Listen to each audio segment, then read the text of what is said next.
What's up, Barnhill family, and welcome back to your home for all things combat sports. Yo. So, Nick, we had Usman Nurmagomedov in action again this weekend, taking on the former UFC champion, Benson Henderson. He made quick work of him in the first round. Beautiful question mark kick to the head, finished him with a submission. And when you look at Benson's opponents that he's defeated throughout his career, you realize just how deeply impressive this young man Usman is at only 24 years old. Yeah, and I know Benson Henderson has seen his best days quite some time ago, but nobody just ragdolls Benson Henderson. Nobody just gets him out of there easy. I mean, for God's sakes, he used to fight with a toothpick in his mouth. That just tells you how tough he is. And I know he had a great reign over in the UFC, and then when the time was right, he did move over to Bellator, and I think that he helped Bellator grow to where they are right now, which in my opinion is the next best organization behind the UFC. And it's because of people like Benson Henderson who came over. They were some of the first people, some of the first big names to move over and kind of raise Bellator up. So a lot of credit has to be given to Benson. I mean, this was his retirement fight. He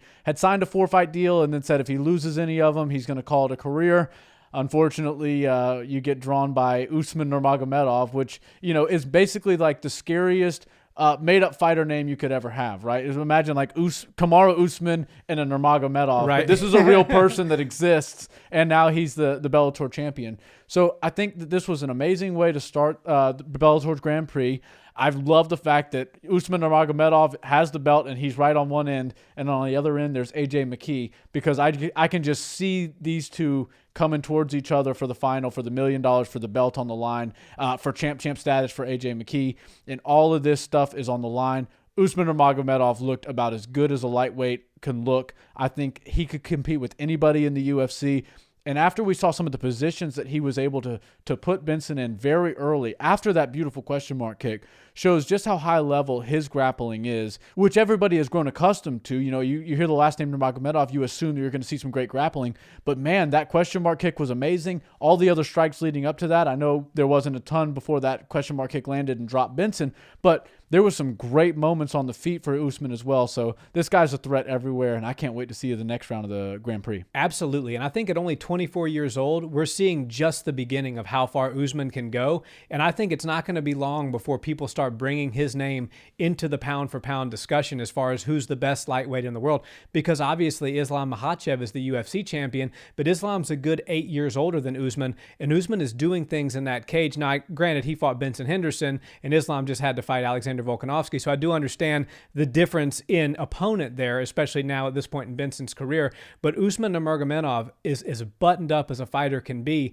and the fact that he's still in his early 20s is something that really makes you start to question where is he going to go from here. It's almost like John Jones, you know, when he was able to grab the UFC belt at 23 years old and then start rattling off defenses. It's like, okay, well, now this guy, he's in the GOAT conversation. And then after a few more defenses, a lot of people are starting to call him the GOAT. And now after the win over Cyril Gane, it's pretty cemented that he's the GOAT. So I think Usman might be on that kind of trajectory. And I don't want to speak too soon, because obviously you do need to win and grab the belt in the UFC, at least in my opinion, to be considered one of the best to ever do it. And seeing as he's probably about 6 years away from his actual realized prime, it's scary to think just how good this guy might end up being. I couldn't agree more. And I think that the new wave of the fighters out of Dagestan is really impressive, because they've come with such heavy grappling for so long. But I guess being at AKA long enough, some of this kickboxing and high-level striking is starting to rub off on them. You know, you got Usman looking like $1 million on the feet. You got Umar looking like $1 million.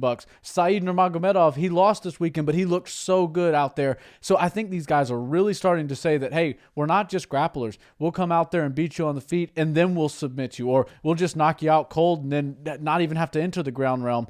But what I do find most impressive is Benson Henderson has been a guy that's been wearing the same sort of fight trunks for a long time, and there's a black belt on them. There's literally, it has it hanging off, and you can see it's white pants, and there's a black belt. And I know that jiu-jitsu belts don't exactly correlate perfectly with MMA. It's a totally different sport. But Benson Henderson is definitely one of the best grapplers and submission artists and defensive grapplers that Usman has fought to date. And I think if he's able to choke out Benson Henderson in less than one round, the sky's the limit for this kid in Bellator. And then, you know, if Bellator doesn't keep him very happy and keep him well paid, the UFC will probably be chomping at the bit to sign this guy, just like they did Michael Chandler not too long ago. And if we know one thing about the Dagestani stable, it's that they like to keep that 155 belt in their home. And it's Khabib now to Islam, but Islam is now in his 30s, so only probably a couple more years.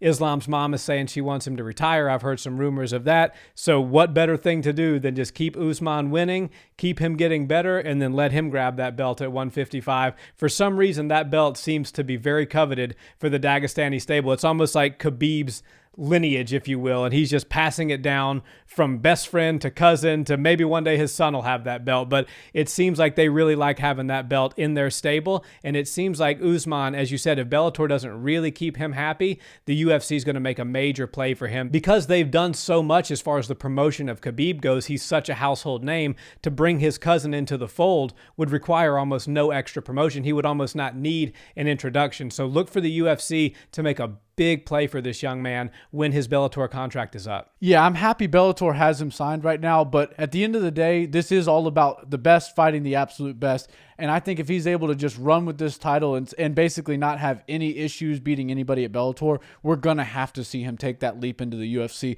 to prove to us that he belongs with the absolute best in the world and can even beat them and maybe hold the most prestigious belt in all of mixed martial arts, which is the UFC's gold. No doubt. Thanks for watching this video, guys. We're your hub for all things combat sports. If that's your jam, we appreciate a subscribe and a like on the video, and drop us a comment down below. We'll see you next time. Peace.